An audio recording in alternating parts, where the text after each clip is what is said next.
படுத்துக்கங்க, நான் கை கழுவிட்டு வந்துடுறேன். நீ சாப்பிடல? நான் அப்புறமா சாப்பிட்டுக்கிறேன். வா உட்காரு. என்ன பழக்கம் அது? ஆம்பளைக்கும் பொம்பளைக்கும் தனித்தனியெல்லாம் பசி எடுக்காது, எல்லாருக்கும் ஒன்றா தான் பசி எடுக்கும். உனக்கு பசி எடுத்த நீ தான் சாப்பிடணும். இந்தா சாப்பிடு.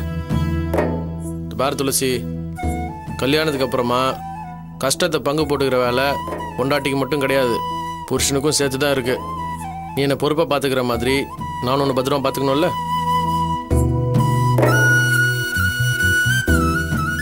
நீங்க என் கையால சந்தோஷமா சாப்பிட்டதை பார்த்து என் பசியே ஆறிடுச்சுங்க.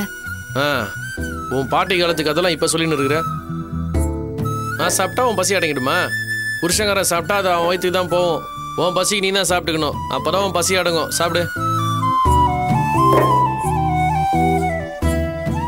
துளசி, எனக்காக நீ ரொம்ப கஷ்டப்பட்டுட்ட.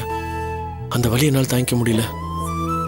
என் கழுத்துலையும் வயிற்றுலையும் குத்துனா பாரு ஒருத்தன், அந்த வலி கூட என்னால் தாங்கிக்க முடியுது.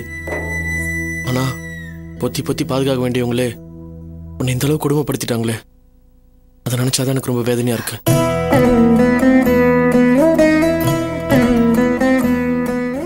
எதுக்கு அதெல்லாம் பேசிட்டு இருக்கீங்க? அதான் எல்லாம் சரியா போயிடுச்சு. நான் உன்னை கல்யாணம் பண்ணிருக்க கூடாது துளசி. கடவுளே, ஏன் இப்படி எல்லாம் பேசுறீங்க? தப்பு பண்ணிட்டேன் துளசி. நான் மட்டும் உன்னை கல்யாணம் பண்ணாம இருந்திருந்தா சின்னாரி நீ நிம்மதியா படிச்சிருந்திருப்ப. நான் உன்னை கல்யாணம் பண்ணி உன் ஒட்டுமொத்த சந்தோஷத்தை கெடுத்துட்டேன். ஏன் இப்படி குழந்தை மாதிரி பேசுறீங்க? கல்யாணத்துக்கு முன்னாடி நான் சந்தோஷமா இருந்தேன். நான் எப்பவும் வேதனையை அனுபவிக்கிறவ தானே. அப்போ உன்னோட சித்தி மட்டும் தான் உனக்கு இடைஞ்சலா இருந்தாங்க. இப்ப என்னோட ஒட்டுமொத்த குடும்பமும் சேர்ந்துக்கிட்டு ஒண்ணு அநியாயம் துளசி. உங்ககிட்ட அவங்க மனிதாபிமானமே எல்லாம் நடந்துக்கிட்டாங்க. சாரி துளசி. இங்க பாருங்க, குடும்பம்னு வந்தா சந்தேகப்படுறது, சண்டை பிடிக்கிறது, குத்தி காமிக்கிறது இதெல்லாம் இருக்குதான் செய்யும். அதையெல்லாம் உங்களுக்காக நான் தாங்கிப்பேன். நீங்க எதுக்கு சாரி சொல்றீங்க? உன்னை காப்பாத்துறதா நினைச்சு உன்னை கல்யாணம் பண்ணி உனக்கு தாங்க முடியாத வேதனையை கொடுத்துட்டேன் துளசி. நீங்க இப்படி பேசுறதுதான் எனக்கு வேதனையா இருக்கு. நானே இஷ்டப்பட்டு தானே உங்களை கல்யாணம் பண்ணிக்கிட்டேன். கல்யாணம் பண்ணதுக்காக நீங்களே இப்படி வருத்தப்பட்டா? இல்ல துளசி, நான் உன்னை கல்யாணம் பண்ணதுக்காக ஒன்றும் வருத்தப்படல. இப்போ இந்த நிமிஷம் நீ என் பொண்டாட்டி என் பக்கத்துல இருக்கிறது எனக்கு ரொம்ப நிம்மதியாகவும் சந்தோஷமாவும் இருக்கு. ஆனா கல்யாணத்தால கிடைக்க வேண்டிய சந்தோஷமும் மரியாதையும் உனக்கு கிடைக்கலையே. வேதனையும் அவமானம் தானே மிஞ்சிச்சு. அந்த அவமானத்தை தான் நீங்க ஒண்ணும் இல்லாம ஆக்கிட்டீங்களே. ஆயுசுக்கும் போதுங்கிற அளவுக்கு எல்லார் முன்னாடியும் என்ன கம்பீரமா தூக்கி வச்சு பேசுனீங்களே. தாலி கட்டும் போது இருந்த சந்தோஷத்தை விட நீங்க எனக்காக பேசின அந்த நேரத்துலதான் நான் ரொம்ப சந்தோஷமா இருந்தேன். பொண்டாட்டியை பத்தி தப்பா பேசினா வழக்கமா எல்லாரும் சேருதானே அது? இல்லைங்க, எல்லாரும் அப்படி இல்ல. என்ன சந்தேகப்பட எவ்வளவோ சந்தர்ப்பம் இருந்துச்சு. பாக்குறவங்கள என்ன பத்தி தப்பா பேசினாங்க, ஆதாரமும் காட்டினாங்க. ஆனா எதையுமே நீங்க நம்பல. யார் என்ன சொன்னாலும் ஏன் பொண்டாட்டியை நான் தப்பா நடிக்க மாட்டேன்னு முகத்துல அடிச்ச மாதிரி பேசுனீங்கல்ல. இதை விட ஒரு பொண்ணுக்கு வேற என்ன மரியாதையும் கௌரவமும் வேணும்? நீ என் மேல வச்சிருக்கிற பிரியா எனக்கு நல்லா தெரியும் துளசி. உன்ன எப்படி சந்தேகப்பட முடியும்? உன் சித்தி, வேலாயுதம், என் அம்மா, என் தங்கச்சி, சாத்தான், சாமியார் யார் வந்தாலும் சரி, யார் நம்ம உறவு பிரிக்கணும்னு தப்பா பேசினாலும் சரி, பேசினவன் நாக்கு இருப்பேனே தவிர ஒன்னும் சந்தேகப்பட மாட்டேன்.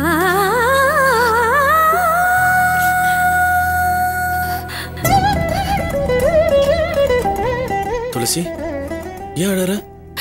இப்பதாங்க எனக்கு பயமா இருக்கு. இந்த அளவுக்கு நம்பிக்கை வச்சு பாசத்தை கொட்டுறீங்க. உங்க மனசு நோகாம காலம் பூரா இருக்கணுமே நினைச்சாதான் எனக்கு பயமா இருக்கு. நான் வருத்தப்படுற அளவுக்கு உன்னால நடந்துக்க முடியாது துளசி. தெரியுங்க. ஆனா மத்தவங்க திரும்ப நம்மள பிரிக்க நினைச்சா அதனால நமக்குள்ள சண்டை வந்துட்டா? ஐயோ, நமக்குள்ள சண்டையே வராது துளசி. போகிறதுக்கு இடமும் சப்போர்ட் பண்றதுக்கு ஆள் இருந்தாதான் புருஷன் முன்னாடிக்குள்ள சண்டையே வரும். நம்மளுக்கு தான் போறதுக்கு இடம் இல்ல, சப்போர்ட் பண்றதுக்கு ஆள் இல்ல, அப்புறம் எப்படி சண்டை வரும்? சண்டையே வராத சந்தோஷமான புருஷன் முன்னாடி தான் நம்ம வாழ போறோம். அதை நீ பார்க்க தான் போற.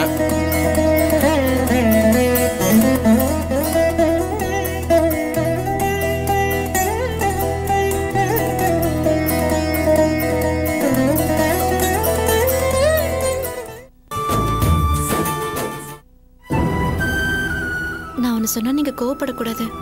சொல்லு. என்கிட்ட இந்த அளவுக்கு மனசு விட்டு பேசுற நீங்க அம்மா கிட்ட ஏன் கோவமா பேசுனீங்க? அவங்கள பத்தி இப்ப பேசாத. நீங்க எனக்காக பேசுனது நினைச்சா சந்தோஷம்தான். ஆனா அவங்க மேல ஏன் இவ்வளவு கோவம்? அவங்க இஷ்டத்துக்கு கலாய்ப்பாங்க. அதை பார்த்துட்டு நான் கோவப்படாம சும்மா இருக்குன்னு சொல்றியா? வேணும்னா என்கிட்ட மோசமா நடந்துக்கிட்டாங்க. சித்தியும் வேலை எதுவும் சொன்னதை நம்பி ஏமாந்துட்டாங்க. யார் அவங்க ஏமாந்துருப்பாங்களா? நீ வேற. சித்தியும் வேலை எதுவும் இல்லைனா கூட அவங்க கண்டிப்பா ஏதோ ஒரு விதத்துல உனக்கு டார்ச்சர் கொடுத்துன்னு தான் இருப்பாங்க. நீங்க என்னதான் சொன்னாலும் சரி, என் சித்தியும் வேலாதத்தை விட இவங்க மோசமானவங்களே இல்ல. உங்க மேல இருக்கிற பாசத்தாலதான் என் மேல கோவத்தை காட்டினாங்க. காரணமே இல்லாம வெறுப்பு கொட்டின சித்தியும் வேலாதத்தையுமே சீப்போன்னு மன்னிச்சு விட்டுட்டீங்கல்ல. அம்மா மன்னிக்க முடியாத தப்பா செஞ்சுட்டாங்க.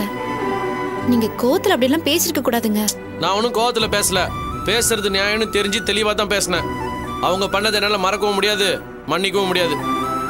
நான் சொல்றத கொஞ்சம் கேளுங்க. தவறு, நீ என்னதான் கல்யாணம் பண்ணிக்கிற, என் குடும்பத்தை ஒன்றும் இல்லை. இத்தோட அவங்கள பத்தி பேசுறது நிறுத்திக்கோ. உன்னை பொறுத்த வரைக்கும் இனிமே நான் குடும்பம் இல்லாத ஒரு அனாதை. உங்களுக்கு பிடிக்கலன்னா சொல்லுங்க, நான் யார பத்தியும் பேசல. ஏன் அனாதைன்னுலாம் சொல்லிட்டு இருக்கீங்க? அதெல்லாம் எனக்கு தெரியாது. இனிமே நமக்குள்ள சண்டை மூட்டி விடுறேன், கோல் மூட்டி விடுறேன், பொருளை பேசுறோம், இவங்களாம் யாரும் வரக்கூடாது. அதெல்லாம் கிளியர் ஆகுறேன்.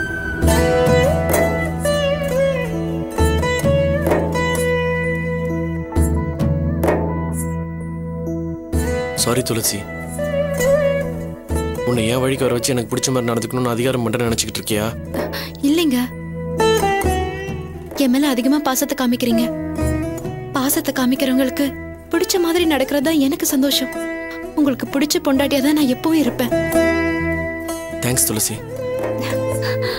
நீ சொன்ன அதே உரிமையோட பாசத்தோடையும் இப்ப நான் என் பொண்டாட்டிக்கு இட்லி விட்டு போறேன். நீ கூச்சப்படாம சாப்பிடணும்.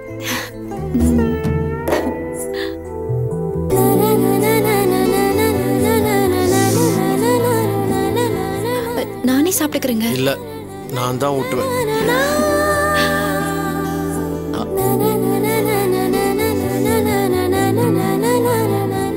எனக்கு யாரும் வேணாம் துளசி, நீ மட்டும் போதும். இனிமே உங்ககிட்ட யாராச்சும் தப்பா நடந்தாலோ இல்ல தப்பா பேசினாலோ அதனால தாங்கிக்கவே முடியாது. இவனை கட்டிக்கிட்டதுக்கு என்ன பிரயோஜனம்? இனிமே காலம் முழுக்க வேதனை தான் நீ நினைச்சுக்கிட்டு இருந்தனா அப்புறம் நம்ம கல்யாணம் பண்ணதே வேஸ்ட். ஐயோ, ஏன் புருஷனா? அவர் கட்டினது என்னோட பாக்கியம். அவர்னா எனக்கு உயிர் அப்படின்னு நீ சொல்லணும் துளசி. அதான் எனக்கு சந்தோஷம். என்னோட ஆசை. துளசி, உங்களுக்கு ஃபோன் வந்திருக்கு. யாரா இருக்கும்? தெரியலையே, போய் பேசிட்டு வா. இந்த அதை வாங்கிட்டு போ. சீக்கிரம் பேசிட்டு வா.